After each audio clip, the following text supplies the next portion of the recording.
സ്വാമിയെല്ലാം മനസ്സിൽ നിശ്ചയിച്ചിരിക്കണം. ഞാൻ വഴിയൊരുക്കാൻ വന്നുവെന്ന് മാത്രം. ചിന്നസ്വാമിയെ കിട്ടിയത് നന്നായി. യോഗം കഴിഞ്ഞ അല്പം കവിതയും കേൾക്കാമല്ലോ. ചെറുവേരി കൃഷ്ണൻ എന്തു പറയുന്നു? എന്റെ വക മടത്തിപ്പറമ്പിനെ ഒരു വില നിശ്ചയിക്ക്, പിന്നീട് തന്നു തീർത്താ മതി. അപ്പൊ 2500 രൂപ ആയാവും അല്ലേ? ശരി, ആ തുക ഞാൻ സമ്മതിച്ചിരിക്കുന്നു.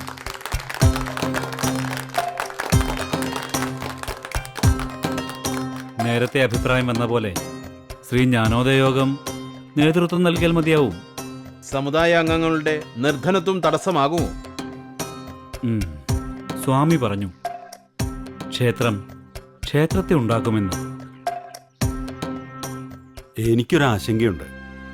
ബ്രഹ്മസമാജത്തിന്റെ അനുകൂലികളും പ്രതികൂലികളും തമ്മിൽ കലഹം മൂർച്ഛിക്കുമോ?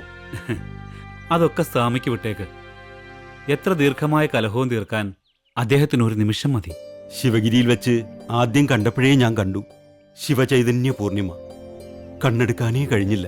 സ്വാമിക്കൊരു നിഷ്ഠയുണ്ട്. ക്ഷേത്രമുണ്ടാക്കുന്നത് വണങ്ങാനും പൂജിക്കാനും മാത്രമല്ല. പിന്നെ എന്താണ്? അറിവുണ്ടാകണം. ദേവാലയം വിദ്യാലയമാകണം, ഗ്രന്ഥാലയമാകണം. എങ്കിലേ സ്വാമിയുടെ മനസ്സിലുള്ള ക്ഷേത്രം പൂർത്തിയാകൂ. കൊറ്റിയത്ത് രാമുണ്ണി വക്കീല്, കൃഷ്ണൻ വക്കീല്, CV ഗോപാലൻ, ചൈതന്യസ്വാമി, ഗുരുപ്രസാദ് സ്വാമികൾ, അങ്ങനെ 4 ചുറ്റും സഹായഹസ്തങ്ങളാണല്ലോ. ജ്ഞാനോദയ യോഗമുണ്ടെങ്കിൽ അതുതന്നെ രാജയോഗം. ആര്യസമാജത്തിന് ശക്തമായ സാന്നിധ്യമുള്ള ഇടമാണിവിടം. ഇവിടെ ക്ഷേത്രത്തിന്റെ പ്രസക്തി എന്താണെന്ന് എനിക്ക് ശക്തമായ ആശങ്കയുണ്ടായിരുന്നു. മഹാഗുരുവിനോട് സംസാരിച്ചു. ഇപ്പോൾ ആശങ്കയൊഴിഞ്ഞു. തലശ്ശേരിയിൽ ജഗന്നാഥം വരും. അരുവിപ്പുറത്തെ മഹാദേവനെ പോലെ, ഗിരിയെ ശിവഗിരിയാക്കിയതുപോലെ, ശ്രീ ശാരദയുടെ അവതാരം പോലെ ഈ ജഗത്തിന്റെ നാഥൻ ജഗന്നാഥൻ സംസ്ഥാപിതമാകുന്നു.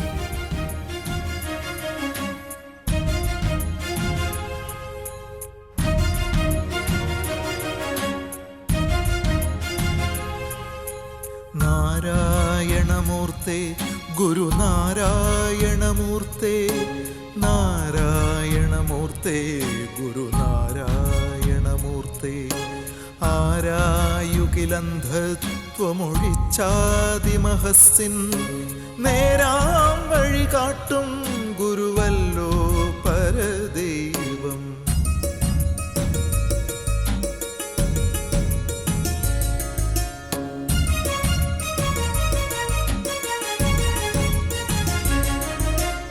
ആരാധ്യനതോർത്തിയിടുകിൽ ഞങ്ങൾക്കവിടുന്ന നാരായണമൂർത്തേ ഗുരുനാരായണമൂർത്തേ, നാരായണമൂർത്തേ ഗുരുനാരായണമൂർത്തേ, നാരായണമൂർത്തേ ഗുരുനാരായണമൂർത്തേ. മഹാഗുരു മഹാഗുരു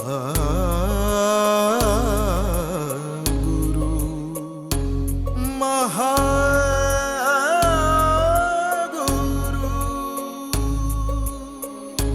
മഹാഗുരു.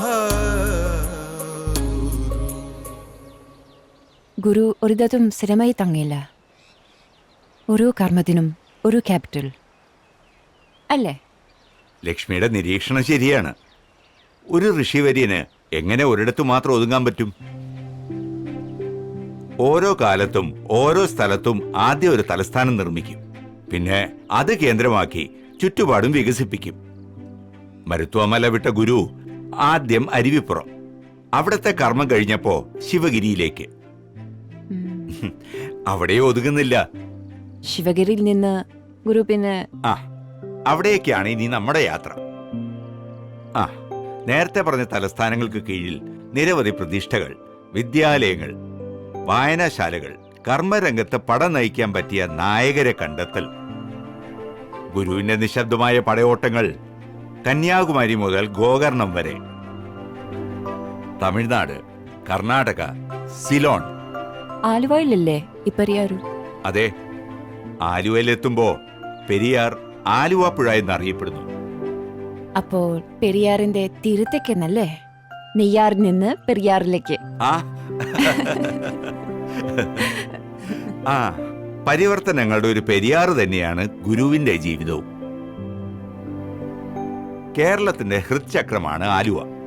മഹാഗുരു കർമ്മമേഖലയെ തെരഞ്ഞെടുത്ത ആലുവ ഇന്നും മനോഹരമായ ഭൂപ്രകൃതിയാണ്.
വരണം സ്വാമി, ഒട്ടും പ്രതീക്ഷിച്ചില്ല.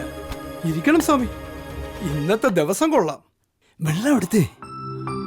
ശിവഗിരിയിൽ ശാരദാ പ്രതിഷ്ഠ കഴിഞ്ഞല്ലോ. ഇനി കുറെ നാട് ചുറ്റാൻ. ശിവഗിരിയിൽ നിന്നും സ്വാമി പറഞ്ഞു കൂടെ പോരാൻ. കേട്ടപ്പം വിശ്വാസം തോന്നിയില്ല.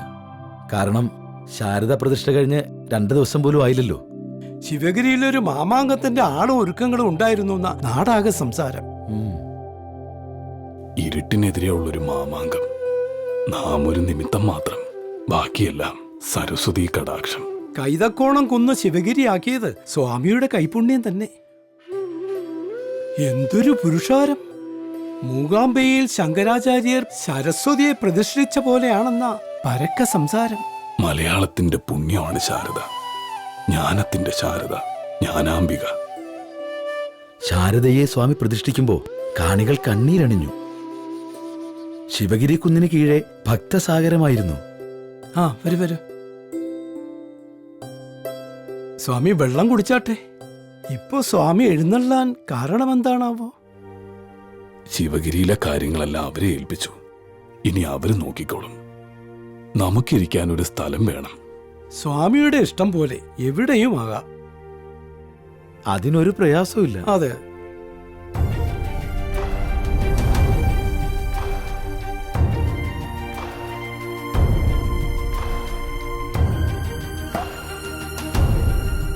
ആലുവ കൊള്ളാം.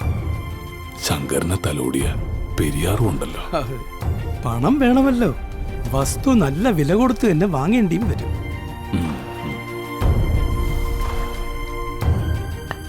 പണമല്ലയോ ലോകം മുഴുവൻ കിടക്കുന്ന.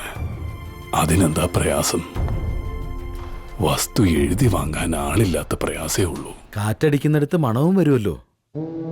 അടിയനും വരാം സ്വാമിക്കൊപ്പം. എന്നാലും ഒത്തു പോയാലോ? പോകാം സ്വാമി.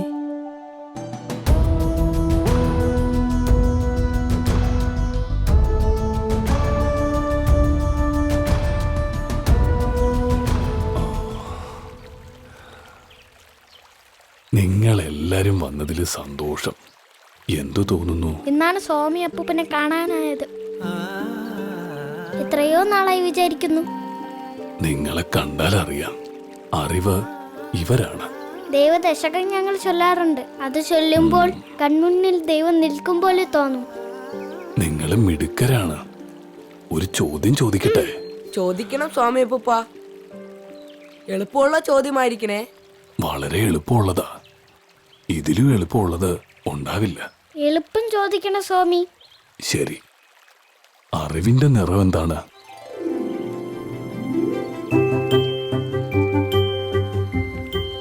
നിറമില്ല.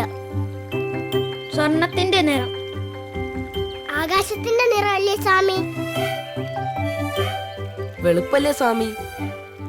ശരിയാ, വെളുപ്പാണ്. അറിവിന്റെ നിറം അറിഞ്ഞാ പിന്നെ ഇരുട്ടെല്ലാം പോവും. എല്ലാവർക്കും ഒരു സമ്മാനം തരാം. ഹായ് സമ്മാനം. എന്താണ് സമ്മാനം സ്വാമി? മധുരമുള്ള സമ്മാനമാണ്. എല്ലാവർക്കും വിശപ്പുണ്ടോ?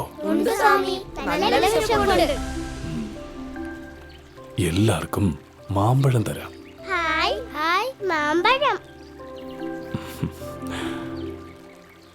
അവിടെ മാമ്പഴം ഉണ്ടല്ലോ, എടുത്തോണ്ട് വരൂ.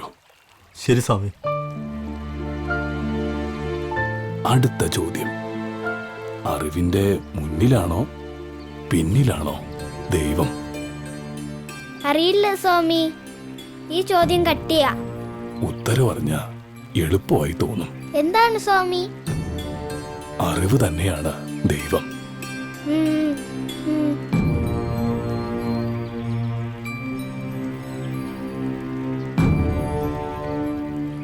നിങ്ങളൊന്ന് പോയി നോക്കൂ. ശരി സ്വാമി. അറിവിലേക്ക് പോകാൻ ഒരു വഴിയുണ്ട്. എന്താണ് സ്വാമി അത്? എല്ലാരും കണ്ണടച്ചിരിക്കുക. നാം പറഞ്ഞിട്ടേ തുറക്കാവൂ. അവസാനം കണ്ണു തുറക്കുന്ന ആൾക്കായിരിക്കും ആദ്യ സമ്മാനം നൽകുക.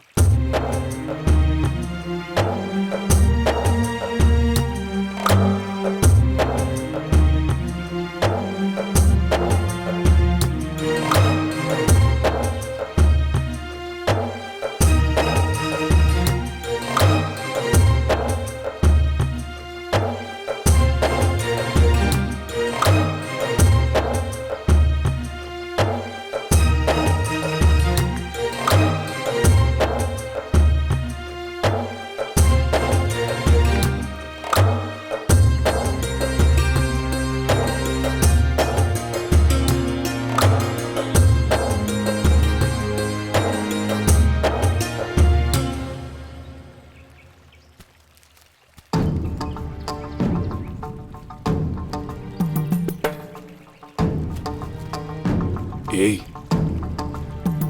ഇങ്ങ് വരൂ.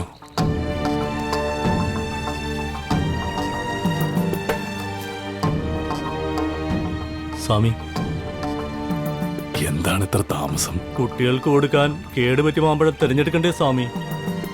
ഇത് മുഴുവൻ കേടാ, ഇത് പിള്ളേർക്ക് കൊടുക്കാം. നല്ല മാമ്പഴത്തിൽ നിന്ന് കേടായ തിരഞ്ഞെടുക്കാൻ സാവകാശം വേണ്ടേ? ഈടുള്ളതെല്ലാം തങ്ങൾക്കും കേടുള്ളതെല്ലാം അന്യർക്കും. മനുഷ്യന്റെ സ്വഭാവമേ. ഇതല്ലേ നല്ല മാമ്പഴം? അതെ. ഇത് കൊണ്ടുവന്നാ മതി.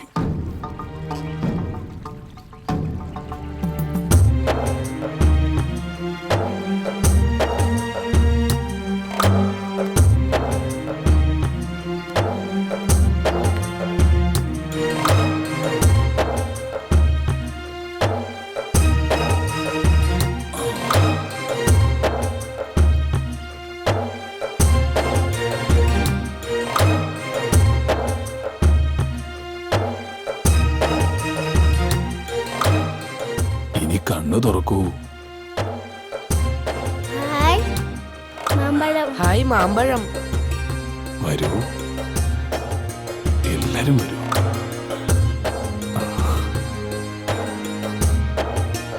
ദാ.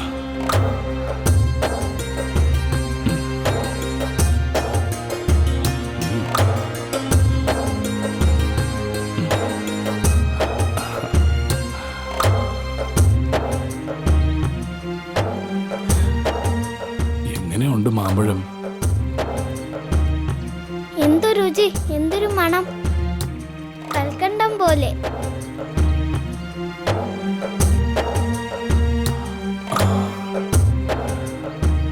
ഇതിനേക്കാൾ മധുരവാ അറിവിന്. അത് നിങ്ങൾക്ക് മനസ്സിലാവും അറിവിലൂടെ വളരും തോറും.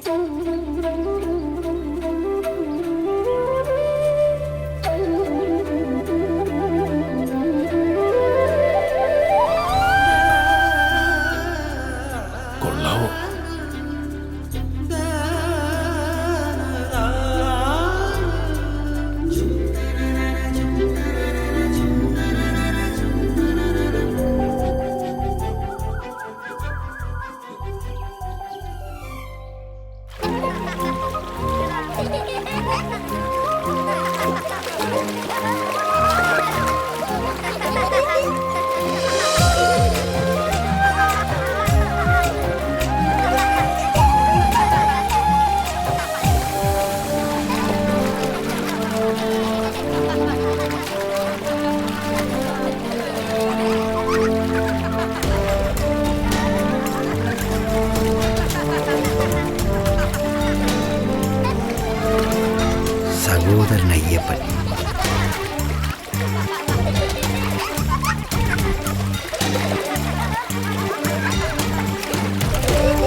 സ്വാമി, ഇത് അയ്യപ്പനാണ്, ചെറായിലെ നമ്മുടെ അച്യുതൻ വൈദ്യരുടെ അനുജൻ.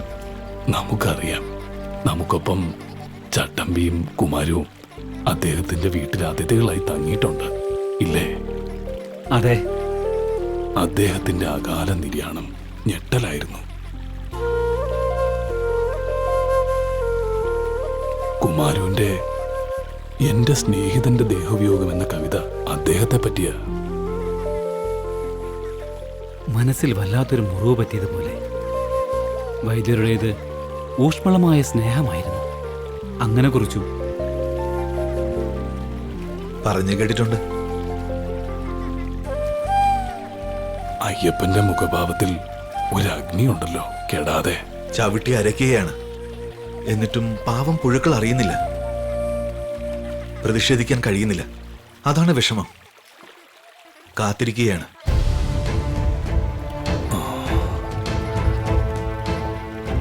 കാത്തിരിപ്പാണ് നമ്മുടെ ജനതയെ ഇരുട്ടിൽ തന്നെ ഇരുത്തുന്നത്. ഇരുട്ടിലിരിക്കാനാ ഇവിടത്തുകാർക്ക് ഇഷ്ടം. വെളിച്ചത്തിനായുള്ള കാത്തിരിപ്പ്. കാത്തിരുന്ന് കാത്തിരുന്ന് കൂടുതൽ ഇരുട്ടിലേക്ക് അവർ പൊയ്ക്കൊണ്ടിരിക്കുന്നു. വൃഥാ ഉള്ള കാത്തിരിപ്പാണെന്ന് അവർക്ക് ബോധം വരണം. അതിന് വെളിച്ചം വരണം. തീപന്തങ്ങൾ പോരാ, അഗ്നികുണ്ഡങ്ങൾ വേണം. തീയാളാൻ അനുവദിക്കാത്തവരുമുണ്ട് ഇവിടെ. എതിർപ്പുകൾ വരും, ശക്തമായ എതിർപ്പുകൾ. അത് തരണം ചെയ്യണം. അറിവിലൂടെ, അറിവിലൂടെ മാത്രം. അയ്യപ്പ, സ്വയോ അറിയോന്ന് കരുതി കാത്തിരിക്കണ്ട, അറിയിക്കണം. അടക്കം പറഞ്ഞല്ല, ഇടിവെട്ടും പോലെ.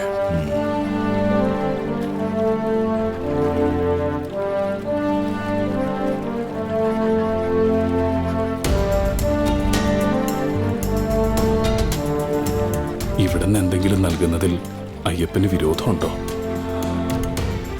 ഇല്ല, ഇല്ല സ്വാമി.